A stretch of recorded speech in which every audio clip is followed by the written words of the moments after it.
Iran Israel યુદ્ધના તણાવની અસર હવે બનાસકાંઠા સુધી પહોંચી છે। પાલનપુર શહેરના આશરે 20 જેટલા યુવકો રોજગાર માટે દુબઈમાં રહે છે। હાલ તેઓ સુરક્ષિત હોવા છતાં તેમના પરિવારજનોમાં ભારે ચિંતા જોવા મળી રહી છે। જી હા, બિલકુલ, યુદ્ધના સમાચાર સાંભળીને માતા પિતા ટીવી સામે ભાવુક થઈ જાય છે। પરિવારજનો દર કલાકે વિડીયો કોલ કરીને પોતાના સંતાનોની ખબર લઈ રહ્યા છે।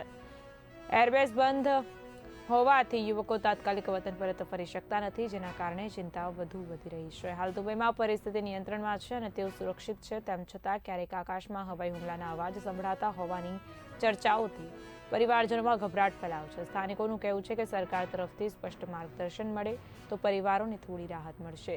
હાલની પરિસ્થિતિમાં યુવકો સુરક્ષિત હોવા છતાં તેમના પરિવારજનો સતત ચિંતામાં છે। ચિંતામાં તો ઘણી થાય છે, પણ કેવું છે કે દરેક 1 કલાકે વાતચીત થાય છે અને એ લોકો સેફ છે। લગભગ મારા ઘરના 15, 20, 22 છોકરા ત્યાં છે। બધા જોડે કલાકે વાત થાય છે અને એ લોકો એકદમ સેફ છે। એવું કોઈ પરિસ્થિતિ છે નહીં।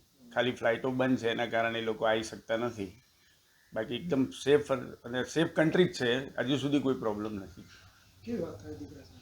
દર કલાકે વાત થાય છે અને એકદમ સારી વાત કરે છે। હાલ બી હમણાં કલાક પહેલાં ફોન કર્યો તો સૂતો હતો કે બજારો બંધ છે, હોટલો ચાલુ છે, મોલ ચાલુ છે, પણ અમારા ધંધા બધા બંધ છે, એટલે અમે ઘરે છીએ। ચિંતા થાય છે થોડી ઘણી, પણ દીકરો ના પાડે કંઈ ચિંતા કરવાની જરૂર છે નહીં એવી। અહીંયા કંઈ એવું છે નહીં। મોલ બોલ બધું ચાલુ છે, ફ્લાઇટો બંધ છે અત્યારે, અને 2 દિવસ ધંધાનું બંધ છે અમારે, એટલે કોઈ એવી તમે ચિંતા કરશો નહીં।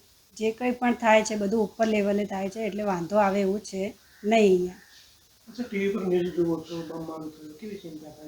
ત્યારે બહુ ચિંતા થઈ જાય છે કે શું થશે, પણ દીકરો કે ચિંતા કરશો નહીં, સારું છે।